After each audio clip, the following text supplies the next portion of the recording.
बेटा चलो ध्यान दो इधर सभी लोग, तो सभी लोग ध्यान दीजिएगा, ठीक है। हम लोग आज क्या पढ़ने वाले हैं? लघुत्तम समापवर्त, लीस्ट कॉमन मल्टीपल, जिसको एलसीएम भी कहते हैं, ठीक है। लघुत्तम समापवर्त की अभाज्य गुणनखंड विधि, इसमें कुछ बच्चे दिखा देते हैं भाग विधि से, किसे दिखा देते हैं? हम लोग इसको करेंगे अभाज्य गुणनखंड विधि से। अभाज्य और गुणनखंड ये दोनों ध्यान समझना बेटा। अभाज्य में वो संख्याएं जो एक से कटे और अपने आप से कटे। किससे कटे? एक से कटे और अपने आप से कटे। जैसे 2, 3, 5, 7, 11, 13, ठीक है, 17, ये सब संख्याएं क्या है? अभाज्य संख्या है जो एक से कटती है और अपने आप से कटती है। अब गुणनखंड यानी कि इन संख्याओं को गुणा के रूप में टुकड़े टुकड़े करके लिखना है, खंड खंड करके लिखना है, और किसका? अभाज्य संख्याओं के रूप में, ठीक है। देखिए बेटा मैं लिख रहा हूं तो मैं इसका उत्तर दे रहा हूं, ठीक है। अब समझ लीजिए, फिर आपको बाद में मौका देंगे, ठीक है, बीच मत बोलिए। ये 15 है बेटा, तो इसको मैं लिख सकता हूं। देखिए इकाई के अंक पे 2 है, नहीं है, तो 2 से नहीं कटेगा। किससे कटेगा? 3 से। 3 5 15, 3 5 15। अब देखिए 3 भी अभाज्य है और 5 भी अभाज्य है। 3 भी अभाज्य है और 5 भी अभाज्य है, ठीक है ना। चाहिए तो आप लोग जो ऐसे भी लिख सकते हैं, ट्री बना के गुणनखंड निकाल सकते हैं, ट्री बना के 3 5 15, ठीक ना। 3 5 15। अब ये भी नहीं टूटेगा, ये भी नहीं टूटेगा, ठीक है। अगला क्या बेटा? 20 है। क्या है? 20। अब 20 को मैं क्या लिख सकता हूँ? ध्यान समझिए, 20 को कुछ भी लिख लीजिए। 4 5 20 लिख सकते हैं, अरे लिख सकते हैं 4 5 20। अब देखिए ये अभाज्य संख्या है, लेकिन ये अभाज्य संख्या नहीं है, क्योंकि ये 1 से भी कटेगा, 2 से भी कटेगा और 4 से भी कटेगा, तो ये अभाज्य नहीं होगा, ये अभाज्य संख्या होगी, ठीक है। तो इसको हम लोग क्या लिख सकते हैं? 2 दूनी का 4। देखिए इसका गुणनखंड क्या हो गया? 2 गुणे 2 गुणे 5, 2 दूनी के 4 5 20। गुणा करने पर यही उत्तर आएगा, तभी सही है। 2 गुणे 2 गुणे 5। चाहता तो मैं 4 गुणे 5 भी लिख सकता था, लेकिन हमें किस विधि से निकालना है? अभाज्य गुणनखंड विधि से। यानी कि जो यहाँ संख्याएं होंगी या अंक होंगे वो क्या होंगे? अभाज्य होंगे। अभाज्य संख्याएं होंगी जो अपने से कटेंगे और एक से कटेंगे। अपने से कटेगा, एक से कटेगा, अपने से कटेगा और एक से। अब क्या बनाना बेटा? पट्टी बनानी। क्या बनानी है? देखिए इसमें 3 है, इसमें नहीं है, इसमें 5 है, इसमें 5 है, तो क्या बनेगी? सिर्फ और सिर्फ एक पट्टी यहाँ पे बनेगी। अब लौसा लिखना है बेटा, तो कैसे लिखना है? देखिए बेटा जो बचा हुआ उसको लिख लेना है। 3 गुणे 2 गुणे 2, और जो पट्टी बनी है उसको एक बार लिखना है। 5 की पट्टी कितनी बार बनी है? एक बार, तो एक बार 5 लिखना है।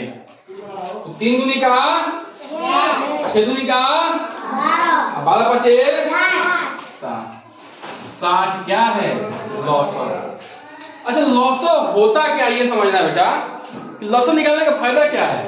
ठीक है, जब हम भिन्न को जोड़ते हैं, भिन्न संख्याओं को, तो वहां लौसर निकालते हैं, ठीक है ना। अच्छा लौसर होता क्या है? लघुत्तम समापवर्त से होता क्या है?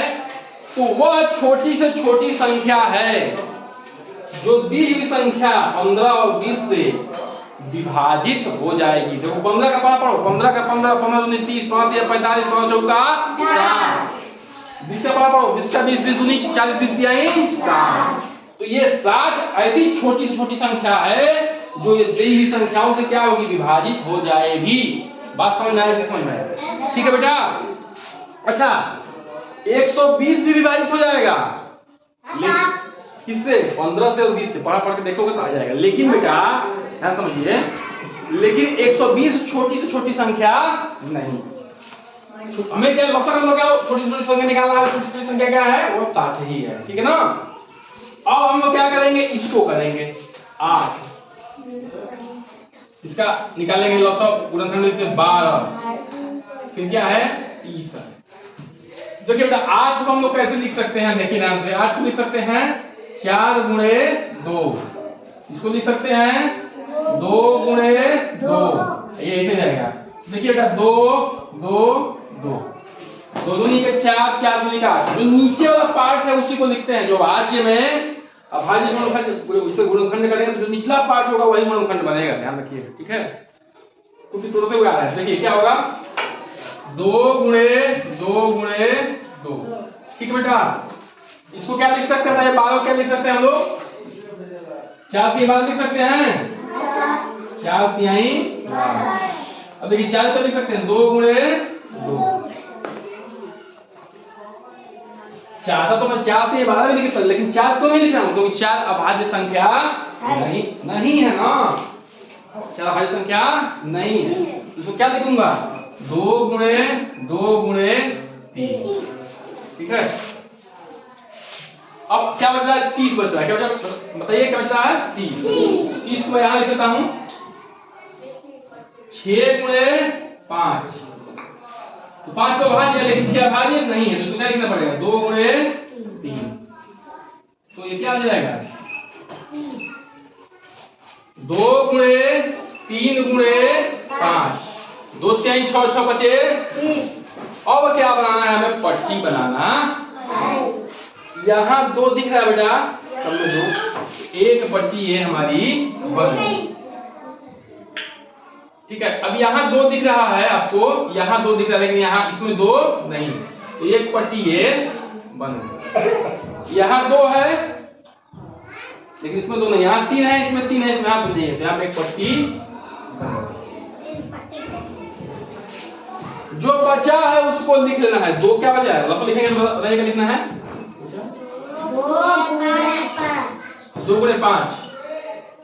अब पट्टी कितनी बनी है, एक पट्टी 2 की है तो एक बार 2 लिखेंगे, एक पट्टी 2 की है तो एक बार 2 लिखेंगे, एक पट्टी 3 की है तो एक बार 3 लिखेंगे। अब गुणा करिए क्या होगा, देखिए 5 दूनी का 10, 10 दूनी का 20, 20 दूनी का 40, 40 या बहुत अच्छा। देखिए निकल बता दिए 120। 120 क्या है बेटा, 8, 12 और 30 का क्या है, लौसा है। 120 जो है वह छोटी से छोटी संख्या है जो दी हुई संख्याओं से क्या हो जाएगी, विभाजित हो जाएगी। तीनों से, ध्यान रखना है, तीनों से विभाजित होगी तभी लौसा कहलाएगा, ठीक है। भाग लेकिन आप क्या कर सकते हैं, चेक कर सकते हैं, ठीक है ना।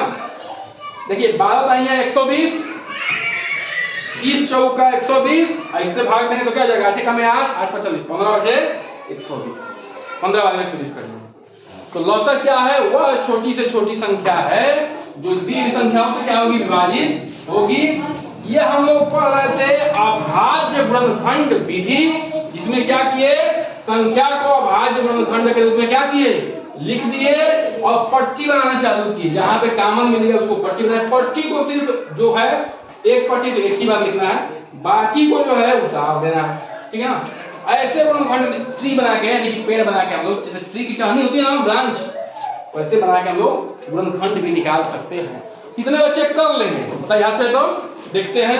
हम सवाल देंगे आप लोगों को, इसको पहले नोट डाउन करिए अपने कॉपी पे, फेयर कॉपी पे, चलिए गणित के।